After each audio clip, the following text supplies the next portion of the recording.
They're dead, Dave. What, Captain Hollister? Everybody's dead, Dave. What, Todd Hunter? What, Selby? Not Jen. He's dead, Dave. Everybody is dead. Everybody is dead, Dave. Hello, welcome back to Everybody is Dead, Dave, the Red Dwarf review podcast, where we're making our way through every episode of the series in order. And we're past the BBC era now. We're into a whole new era. Yes, a whole new world, as a famous Disney film The once Dave said. era. Yes. Although this was a weird one. We're on Back to Earth. And it's I think it was aired on both Dave and the BBC, if my memory is serving me correctly. Yes, I think so. I think from what I've understood, Dave put up most of the money for it. And when the episode finishes, you know, there's always like a little copyright thing at the end of TV programs. It did say UK Gold, which is the network, or UK TV network, which is the network Dave's a part of course, which made me think, okay, this was mostly a Dave. I don't know if the BBC, but then I always forget, for those who remember back in the 90s, UK TV was formed by the BBC and Thames Television, so yeah, it's that's sort true. of It's their a thing kind of anyway. Co-production, and it's half theirs anyway. Yeah, so it's a kind of weird thing. I think have the BBC sold their stake in it now? I can't remember. Now that's true. They might have done that. Yeah. Yeah, But back in the day, back when it back started, then when this was back made, then. it was, but yeah, it was this is still the BBC, Dave yeah. era. This is still the Dave era. Well, if you're new to the podcast, basically, I'm a long-term fan of many decades, watching the show through. I first watched it in the 90s. I watched it again when it came out on DVD, and I've watched, sporadically since then, and all the newer stuff. Adam here is my co-host and the first time through watching it for this podcast. Can we still say relative newbie? We will always say relative newbie. Until we get to up to date, it will always be relative newbie. We're going to stick it on a t-shirt.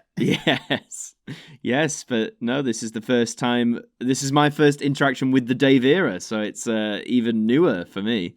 Yeah, well, this is probably, I think, the only series that I have only ever watched when it first went out. And I've never gone back to it.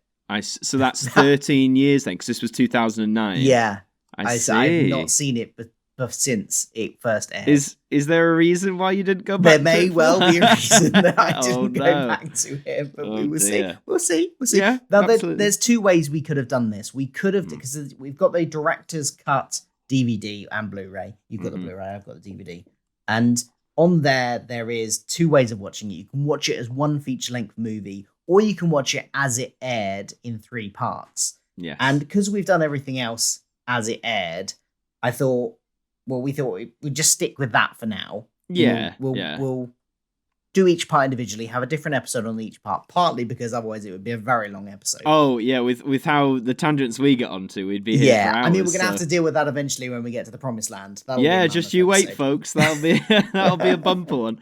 But yeah, I think we thought going episodic for this would probably be the... Yeah. And that's how it was originally aired as well. So. Yeah, exactly. But if you do think that it'll make a big difference to our view of it, watching the director's cut, because I think, seen 1 or 2 people say that. Let us know in the comments below. Maybe we'll cycle back round to this once we've reached the end. Once we've got to the Promised Land, done the Promised Land. Maybe we'll come back to this and watch the director's cut and see if we view it any differently. Yeah. Or, let us know if that's something you'd want us to do. Absolutely. Right.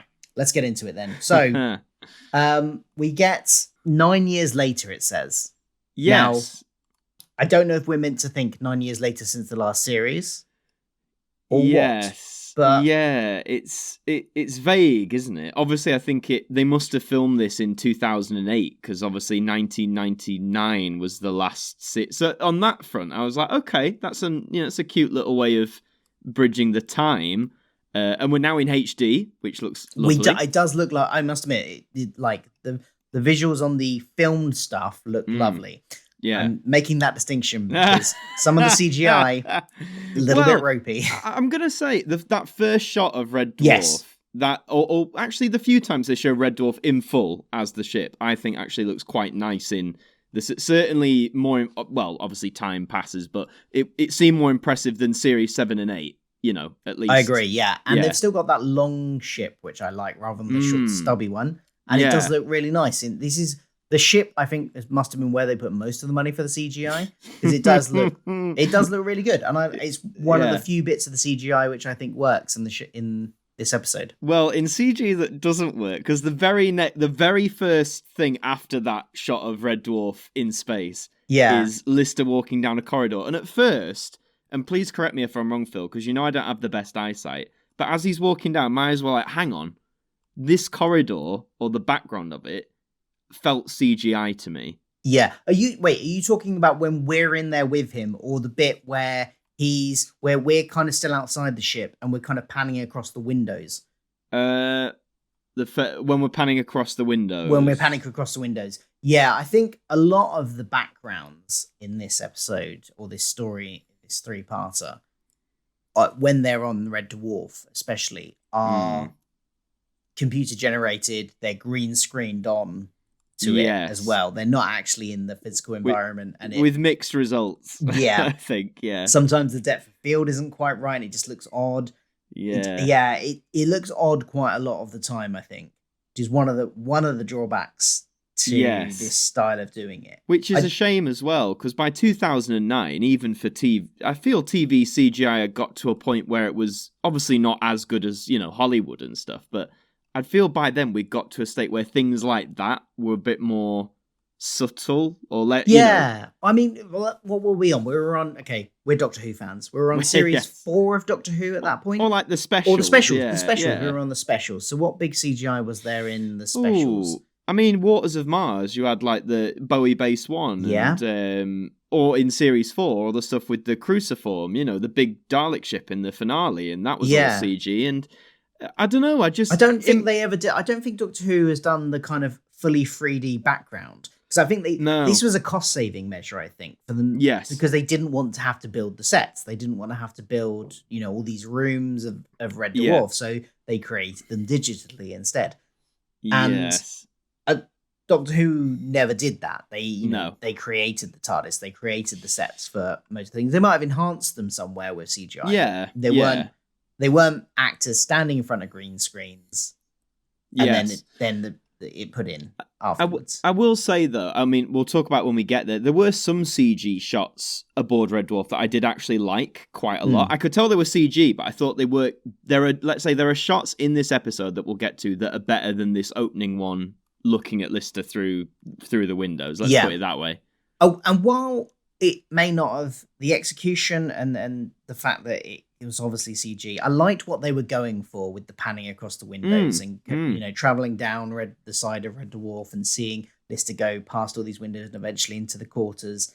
I liked what they were going for, and I think if they had used like footage from a real set to insert in the windows, that might have worked a bit better. But yeah, I thought it was a nice idea. Yeah, no, nice idea. Just didn't quite manage it. But alas, they get into the crew quarters. They've got another new quarters. The nice that shiny set white looked gorgeous one. though, didn't it? They do. It does look good. It's kind of like it's got slightly the vibes of like the series 3 to 5 sets, but sort of glammed up and definitely bigger. That's huge. Yes. Oh no, it's massive. Absolutely massive. And Rimmer's got his hard light suit back. We've ditched the I know they're mainly in prison uniforms in Series 8, but yeah, we've gone back to his hard light uniform. Yeah, because he's a hologram again. Yes, yeah, which throughout this episode they don't really touch on. Is it that classic Red Dwarf thing of we're just going to completely forget about? Because by this point, when you say he's a hologram, and obviously this is 9 years later from what we don't know as of yet, is 9 years from when the crew died in Series 1 or 9 years from Only the Good? That was my question. It's like, is this carrying on from Only the Good, or is this 9 years from the events of the very first episode? So chronologically, is it, taking place a bit before Series 8? Well, that was what I was thinking. The back of the box has something weirdly interesting that I think, but this text was written before Series 10 was made. The back of the DVD box says Back to Earth takes place after Series 10. It says that's the first line, but that's not going to make too much sense to you now. No. But when we get into the next few episodes, that's going to be a reference to something in those. I see. That is very meta. but okay. we will get to that. But in terms of like for anybody, we can discuss it more then. But this doesn't fit after series 10 in my head. Like I don't think it fits after series 10 chronologically. Where do you think it sits? Have you got a place for it, or? I think I'm just I just assume it is where it says it is. I assume it is 9 years after the events of Only the Good. Okay. Yeah. And as for Rimmer, I mean, there's several options. He could have that could be the nanobot reformed Rimmer that has died again. Yes. He could have died in that episode. Death could have got. You need him in the balls, but maybe Death caught up with him and he did die. Possibly. Or maybe he died at a later date. There's also the possibility that he is the original Rimmer, and he's just come back. And who knows where the other Rimmers I'm hoping stuff gets revealed as we go, Phil. Otherwise, this is going to become more egregious than the series 3 opening title scroll, which I could forgive because it was still fairly early on and it was funny. But yeah, well, I mean, we'll see. This is only part 1. Part 1. Got part 2 and 3 and beyond. I wouldn't get your hopes up of anything being answered. Right, well. Not that I remember. Like I say, I haven't seen this in 13 years, so possibly, but not that I remember. I mean, in this scene, though, obviously it's great seeing Chris Barry just in general as Rimmer, and then obviously when Lister joins him. But then, in this scene between Lister and Rimmer, there was something I know. I mean, it's obvious, but it's something I noticed, and I thought, I feel this is going to hamper this completely. There's no studio audience. There is not a studio audience inside. And I think I'll say it now. I'll probably say it throughout this review constantly. But to me, it feels like with no studio audience, but it's still shot, written, presented like a sitcom. Yeah, almost. Apart from the fact that they do a lot of single camera work that is very different from like the kind of it's more like they got some handheld stuff in there, and they do. It's which you wouldn't be able to do in a normal sitcom sort of 3-camera setup. But I do, I know what you mean. Other than that, especially the writing is kind of like they write it where there's a gag and you feel like there should be laughter. Yeah, because there's the pause. There's so many times where, and obviously in something without a studio audience, I remember getting taught this is like rule number 1 when I was studying at drama school. They say when you're doing like more, even in comedy, if there's no studio audience, we as naturally when we speak, we don't leave pauses. Like I'm talking to you, I don't go, "Oh, Phil, how was your day?" Pause. And you take 5 seconds before going, "Yeah, it's been..." Do you know what I mean? So without the studio audience laughing, there are good jokes. There are good jokes in this episode, but then they just, for me, they fall completely flat because there's this very obvious gap and it feels awkward because you're like, I meant to be laughing, but I think that's what I mean. The execution is presented in a sitcom style as opposed to still having the jokes, but cut together in a more snappy, quick way. So they're still funny, but that's what I mean, I guess, anyway. Yeah. It has the same sort of effect that, can you remember Body Swap, which is one of our lowest ranked episodes when we did the ranking, only beaten by Crikey TV so far. That didn't have a studio audience because of the technical limitations of having to swap the voices over. So we didn't have a laugh track on that one as well. Or was it? Or did they put it in afterwards? But I think they put it in afterwards. They recorded it afterwards. Yeah. Yeah. So it wasn't even as bad. They kind of, for the audience, for us watching at home, we had the audience laughing, but I still remember noticing that it had an effect on the energy levels of the actors. Yeah. Just not having that studio audience there with them, even though they've canned on some laughter for us at home afterwards. It affected their energy levels. And it's the same thing here. I notice it massively that they just feel a lot more kind of flat and flat, like you said, and they just don't have the energy. Which is such a shame, because I mean, for them as well, after 10 years, and coming back for this big special, and if it feels like, well, I don't know about them individually, but if it comes across that like their hearts aren't 100% in it, it's a shame more than anything. It really is. But that's, I mean, I think I'll just say it now. That was a big recurring issue in this episode for me. The fact you can have Red Dwarf without a studio. Do you know what I mean? I think you can do it, but you need to, I think, adapt how it's presented, and I feel it wasn't adapted enough to meet that change. Yeah, I completely agree. Absolutely. So the scene we get between Rimmer and Lister in their new quarters, we find out various things. We find out Crichton is off on holiday to a broom cupboard down on, what was it, G deck or something like that. He's gone a long way away. to look at a broom cupboard. He's gone Yes. on holiday. And we get a weird scene where Lister is ironing with his snot instead of water. It is, it's very Lister in the slobbish way, but yeah, it's a bit grim. I was just frankly surprised that Lister irons anything, frankly. Well, yeah, I know, but then I guess it makes sense in a later scene, doesn't it? I suppose he would put in the extra effort for where he's going there. Mm. We also see another bit of CGI, which I think doesn't work.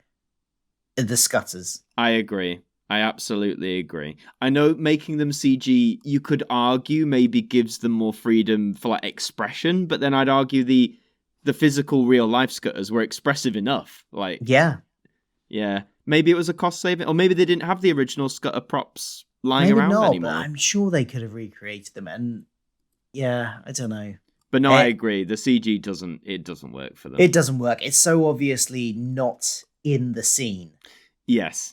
Which is that's like a caveat with CG in general, isn't it? Our eyes can tell, and so, sometimes it's not a problem. But I think for something that used to be practical and now it's not, it's sort of like when people saw in CG Yoda for Star Wars fans for the first time in the prequels. Yes. I think people are more used to it now, but like back then it was a shock, wasn't it? That everyone had known him as a puppet, and now he's a very expressive CG model, but still very obviously not there with everyone else. Definitely. Yeah, that did not hold up well either, unfortunately. But we do get between scenes the old classic da da da da da, and that I like. I was like, okay, that's nice, very good. Yeah, that doesn't really happen in Series 8 from what I remember. I don't think we really heard that sting between. We saw it once when they were flying first in. Yeah. And that was and then kind that's of it really. Yeah. So yeah, nice to have it back. Hope it stays. But Lister was ironing his formal wear, as it is, although it's a very hodgepodge formal wear and kind of half casual, half formal, to go to a memorial, which is in I would say a nice little observation dome. I quite like the observation, not the old observation. dome not the the original. These random sort of glass pods that are sticking out the side of the ship that we've never seen before. But nice, I like the domes.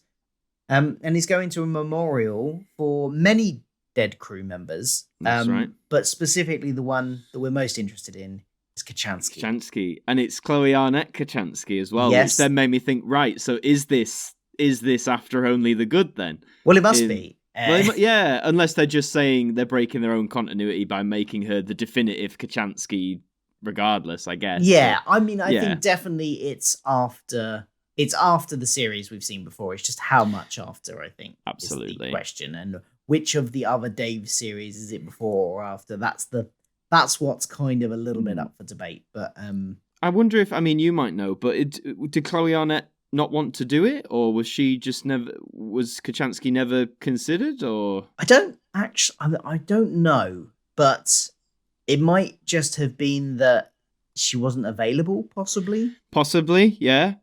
I might look into that after this, see if I can find out. Try and find out. I was a bit curious. For the next episode, if you can, I'll have a look as well if I can find out any information about it. If you know at home, let us know in the comments below the YouTube version of this on my YouTube channel, which is just my name, Philip Hawkins. Go find that, and you can talk to us on there. Leave comments. I've got to say though, Phil, that this scene, this was unironically my favourite scene of the episode. I really liked it. I thought the CG, when there's a moment where the camera's like outside the ship, like, looking in at the whole, I thought that was really beautiful as a shot. Yeah.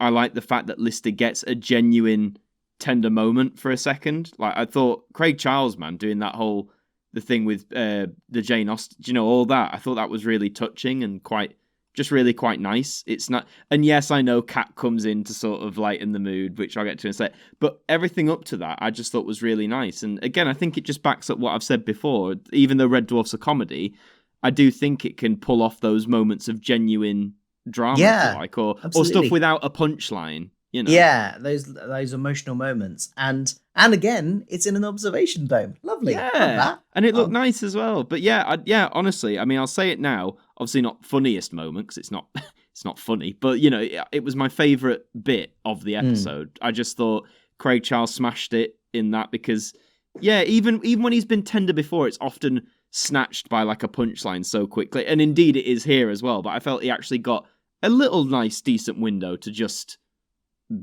act as this character rather than come up with a joke. So did you like it as well? Or? Yeah, I thought it was a lovely scene. But yeah, I think I probably agree. One of my favorite scenes of the episode, possibly my favorite scene of the episode, although there's not much competition, to be fair.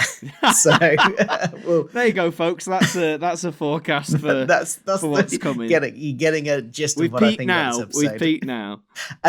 Just one more thing on this scene before we move on. Just a random trivia fact: you can clearly see another picture next to Kachanski's because this is a memorial for all crew members who have gone, and that's a picture of Mel Bibby. Bibby was the show's production designer who died in 2002.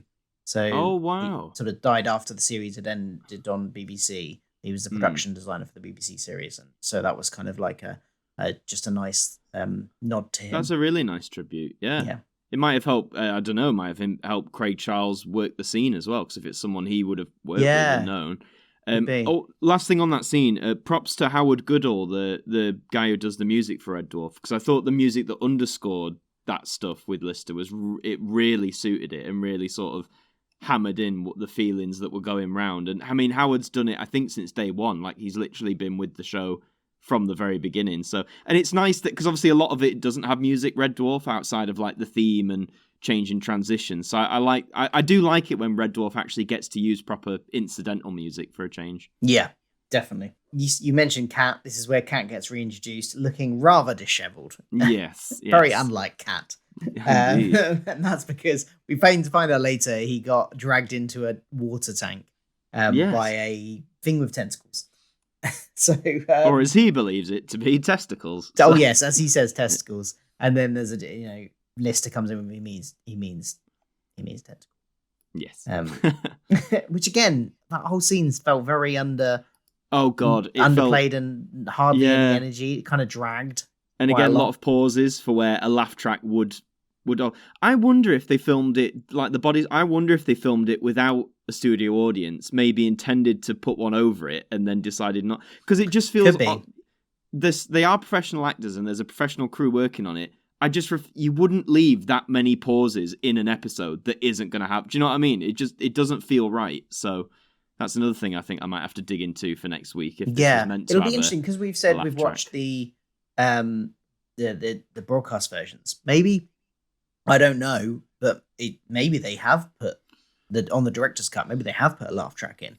Well, I watched a little tidbit, audience. Right, the menus on the Blu-ray were very confusing to find the episodic version of this. So I started watching the director's cut. I got about 7 minutes in. I can confirm to you, Phil, there's no laugh track on it either. Okay. Never mind. So there just doesn't seem... But it just, as I said, it feels odd, especially in a scene like that where Kat's bouncing off all these lines and it nothing happened. Or, yeah... Disappointing. We did get a bit of series 1-esque Cat, when he leaves in the scene transition when he's doing his spins and being like, wow, yeah. Like, yeah. We haven't seen that in ages. We haven't, no. So some nice references, I suppose, back in this. And Crichton comes back in, of course. Yeah, he comes back in his Hawaiian shirt. Lovely shirt there. From his broom cupboard holiday. All nice and relaxed, but then instantly when he finds out about the situation with the squid and the water, this is why they're having trouble with their water supply and why Lister had to use his snot instead of water for the steam. They're having, because there's a giant squid in the tank. That's why. Absolutely. So he comes back. Rimmer, in an uncharacteristic moment, it seems, takes charge and comes up with a plan. And they're like, we're gonna get a diving bell. We're gonna go down. And he's like, very has a plan. Of course, you find out that he has no intention of actually going down himself. Just wants the rest of them to go down. But pretty much, which sounds about right for Rimmer, to be fair. Yeah. Also, Cat's suit though is quite phenomenal. I did quite like it. Yeah. So the other three of them, other than Rimmer, go down while Rimmer sort of stays behind and is meant to be observing and checking the sonar from a control room somewhere, and. Yeah, just basically he's just reading. What is it? Classic Car Monthly. Something like that. Yeah, something like that. Which Chris Barry himself is a classic car enthusiast, so Ah. that does make sense. They probably put that in there as a reference to. Well, it worked because when he's reading out all these descriptions, you can tell he's passionate about it, because I think that's one of the hardest jobs as an actor, when you're given stuff to read about that you might not be passionate about, because I think it's very easy to tell who is and who isn't. But he carried all that off so easily. So yeah, that doesn't surprise me. Yeah. And then he gets distracted reading this. He's not really paying attention. He puts some music on, and so while they're getting attacked by a squid that's attacking the diving bell, he's just there dancing away. I must admit, that was a little bit funny. His movements, his his physical acting hasn't gotten worse. It's as good as ever. He knows how to carry that off, and that was one of the better bits of comedy. I think the way they kept cutting between the two.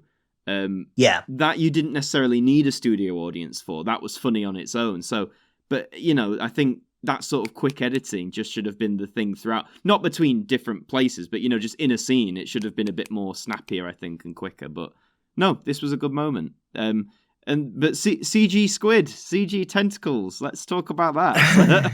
Yeah. Okay. Well, okay. Before they go down, we do see the kind of cargo bay where this thing is. Oh, that was very CG. I thought that was one of the better ones. CG. Yeah, I think probably because they were so small in the scene, we didn't notice the kind of glaringly obvious they're on in front of a green screen background as much as when they're in a room and you're just seeing the background. Hey, we've come a long way from season 3, episode 1, where Rimmer gets ejected in the hangar. Do you remember? It's very badly blue. We've come a long way from that. That's true. Yeah. It is better than that. I will give it that. I just think the hangar stuff, or wherever they are, it helped make, that was a good CG example, together with the echo they put on the voices and stuff. It helped Red Dwarf as a ship feel massive. Yeah. Because I feel sometimes in the BBC era, you didn't. You did sometimes, but I feel a lot of the time you didn't get the impression or the feel that this was a massive ship. I mean, it's a ship the size of a city, basically. Well, exactly. Floor space. And I just think that shot and those shots in the hangar, I think they work quite well. Yes, you can tell they're CG, but they work a damn sight better than the corridor stuff and all that.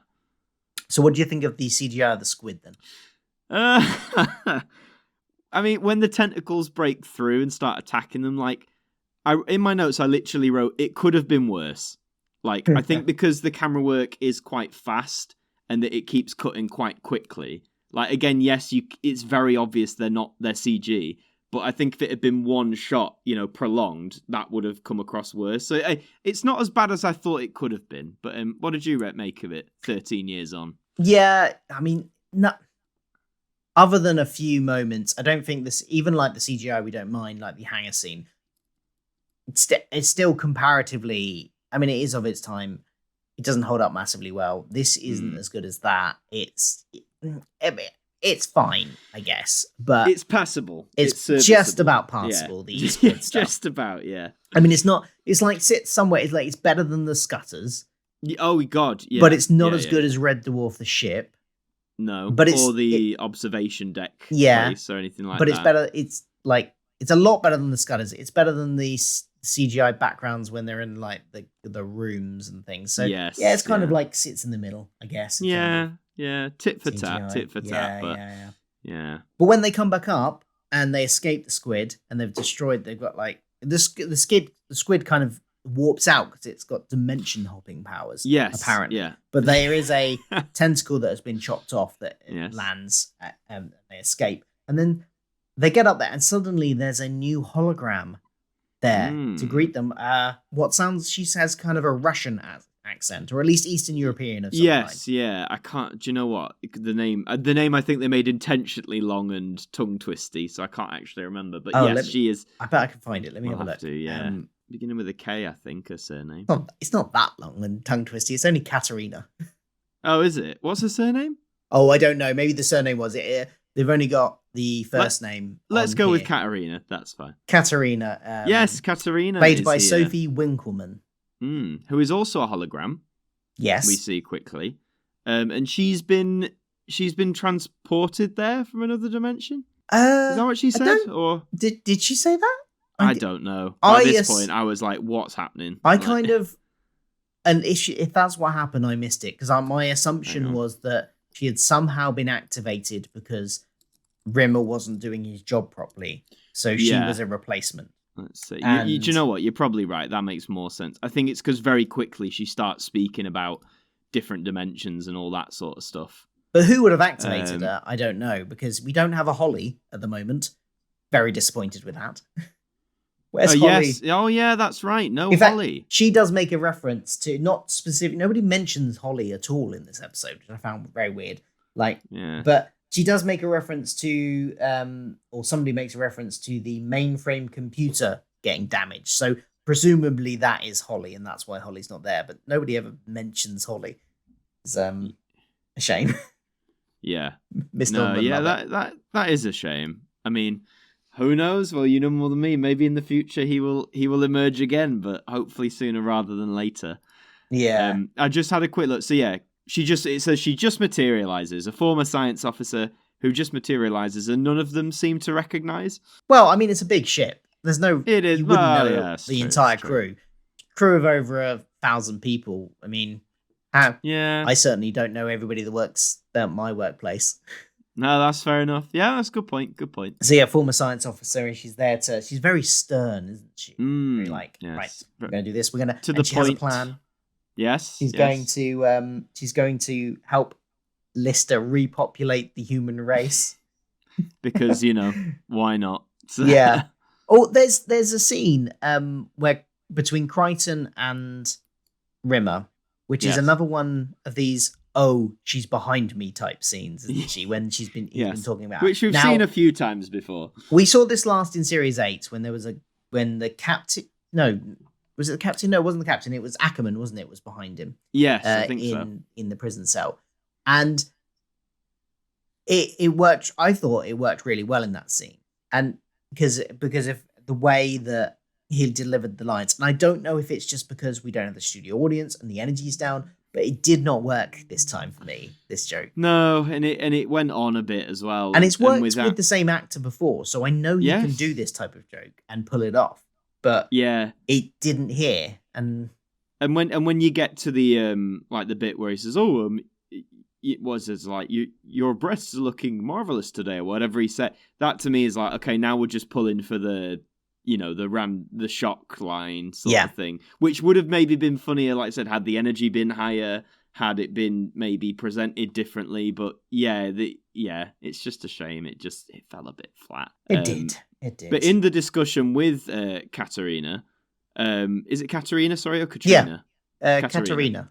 Katarina, cool. So in the chat she has with Rimmer, like you said, she wants to repopulate the Earth with Lister, but not in the conventional sense that we all might assume. She goes on to explain a long bit of technobabble about using the squid's properties to do something or other, and this, that. Basically, the multiverse, which she does say. She says that, doing it, very 10 years before. At the moment, the multiverse. Yes, doing it 10 years before clearly. It was cool.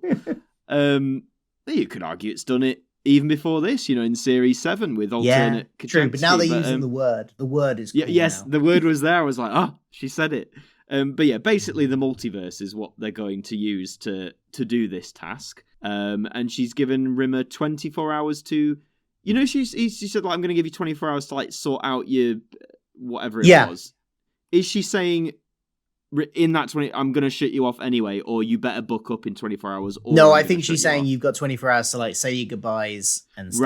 Right, okay. I thought that's what it was, but the way it was worded could have potentially, I think, meant the other, but and the thing is, this is a scenario we've seen before in this show, because we've twice, in fact. We've had basically the same thing with Holly, with the Queeg episode. Yes. And we've had it with Crichton in The Last Day, where a replacement comes along and says, you're going to be destroyed. I'm your replacement. And so it kind of feels a little bit repetitive now. This is the third time round on this plot point. Maybe they thought, it's been 15 plus years. Maybe. We'll get away with it. DVDs don't exist. People won't recognize. DVDs definitely existed by this point. No, that's what I mean. Like they're probably like, forget about that. Yeah. So she uses the tentacle or part of the tentacle to build a dimension jumper cannon thing. Yeah, I will give them this. At least, we saw her working out how to build it and doing the science behind it this time, as opposed to in Only the Good, when they just were like, oh, here's one in a cupboard that just opens a mirror world version. Just lying around. At least here she actually had to go and we create did get a little montage. I appreciate the little montage immensely, but yes, that was good to see. And then that's it. They open the portal. We get a to be continued. Yeah. And here I think you can really notice that the people making it wanted it to be a feature length movie, because it doesn't feel like it just kind of. You're right. It really just kind of like cuts off. Yeah, and like no line, no reveal. It's just a shot. Right, we're opening the thing, and that's it. And it's very weird. Like you're saying, I think like you're saying, the director clearly meant this to be, well, what is the director's cut? I'm assuming one feature-length episode, and maybe after I've seen parts 2 and 3, I might think, yeah, do you know what? This should have just been, or should have aired as one thing. But yeah, you're right. This cliffhanger felt very out of place or just bizarre.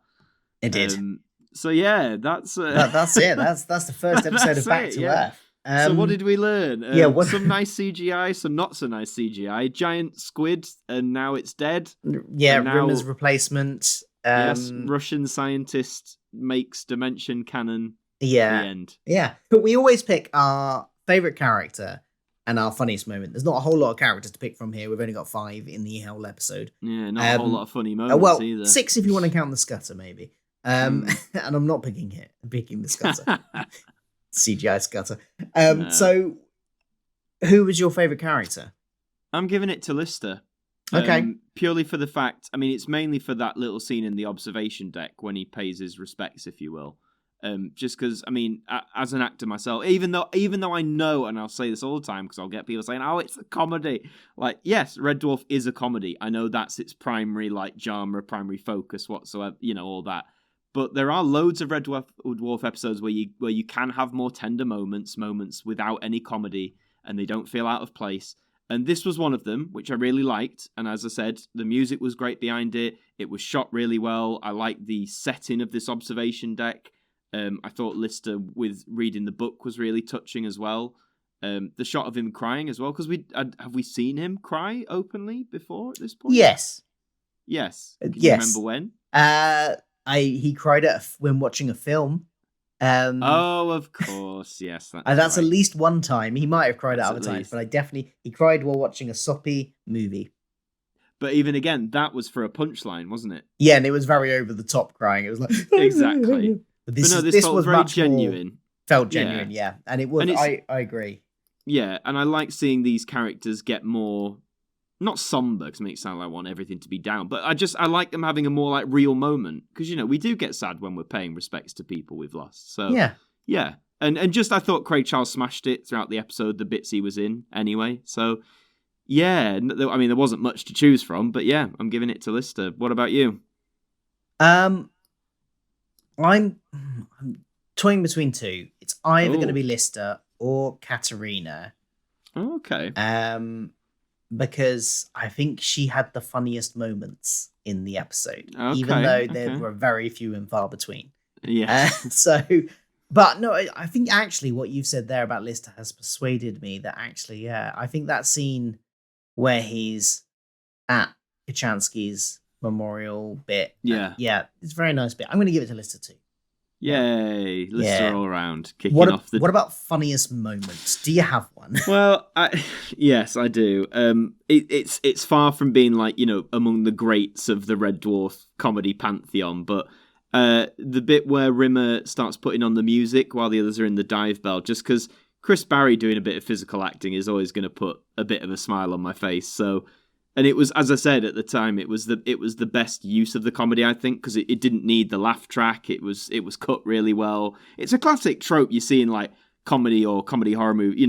One half is having a great time doing whatever, and then oblivious on the other half, it's all going horribly wrong. But out of this, it was the funniest thing for me. Personally. Yeah. But what about you? Mine is a Katarina moment, which is why I was toying with her giving it favorite character. It's a line she has when talking about Rimmer, and she says, "I am now ranking officer, not Arnold Rimmer, who bit crap."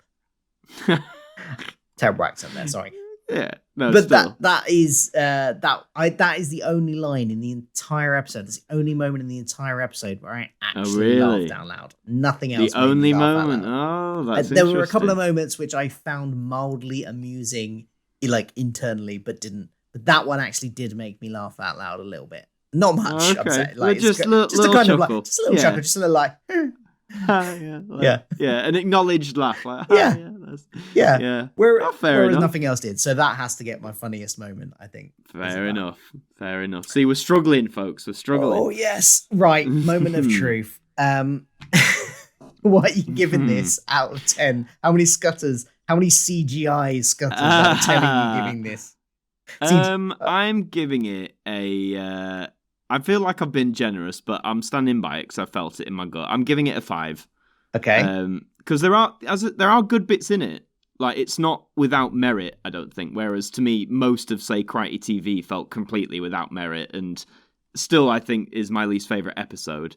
This is probably in the bottom 10. Couldn't place it off the top of my head, but I'd say it's that far down. Yeah. Because even though there are bits that I love, like the observation deck bit, and there's some of the CGI does look nice, and some of the character moments, like the actors are still giving us these characters, but I think it loses a lot of points because of the way it's presented without the studio audience. It feels like they're meant to be there, and because they aren't there, that just drags it down. Like the comedy, most of the comedy doesn't work, as we've said, because of there's lots of awkward pauses, which I refuse to believe is the actors' fault, because they've done it for years. They'll know that. Which I'm going to now go down my conspiracy rabbit hole and find out if there was meant to be a studio audience for this. But yeah, a lot of it doesn't work. Some of the CG is a bit, even for 2009 on a TV budget. This score might change if we do watch the director's cut as one feature-length thing, but as a part 1, it doesn't really set up much or make me interested besides the very last minute of the whole, right, we're going to travel dimensions now. You know, the rest of it is literally, we're on Red Dwarf. There's a giant squid. Let's go and find the giant... Oh, the giant squid's dead. It feels very empty for a season opener and for a part 1. That might... season, you know what I mean, as a part 1 in general. Might change when I watch the director's cut or from part 2 and 3, but yeah, for now, it's a 5 out of 10. Yeah, that's fair enough. So not your lowest score, but... Not my lowest. Quite low down. Whilst you read yours, I'm going to consult my ranking list and see if I can quickly place it within there, and then I'll let you know. But where would you place this? I'm going to also give it a 5 out of 10, which is joint lowest, I think. I don't think I've given below a 5 out of 10, if my memory serves me. I gave Crikey TV a 5 out of 10, and Body Swap, the episode that I compared this to in terms of the lack of laugh track, or the lack of energy because they were performing without a laughter in the audience. You see what I mean? Earlier on as well. So I'm going to put it down there with those. I don't know if I would, because we've recently done our ranking and I did put Crikey TV last. You did. Would I put this below that? I don't know. Maybe not. I mean, it's very close. I think I'd need to watch them back to back to find out which one I like least. Yes. Well, I've just looked at my ranking, and I think it's literally going. It'll go Crikey TV, then Body Swap, then this. Right. Like it is, because the one after that was the Pete 2-parter, and even though I didn't enjoy that great, I think I'd still rather watch both of those over this opening install. But part 2 and 3, it's coming. Might all change. And you might all put in the comments, the director's cut's better. You're cheating yourselves, but we're going episodic, so be. But yeah, it really isn't. It is down there, isn't it? It's just it is. Yep. I can imagine it for yourself as a Red Dwarf. After 10 years, this was not what you were expecting. No, definitely. Let's talk about that for a second, because obviously you watched this at the time, right, on broadcast. Yeah. So after 10, like before this aired, like leading up to it, were you like hyped up? Were you looking for certain things? Like what did you think was gonna? It's hard to remember now. I was definitely looking forward to it. I don't really know what I expected. I think I was probably disappointed at the missing cast members. So no Holly, no Kachansky. Yeah. and it was just very different. Hmm. And different isn't always bad. No. Things need to evolve and change, and different can be good. But the changes they made to the style of it, I don't think worked. And I think they acknowledged that because, like even the format of having this 3-part special and that was it.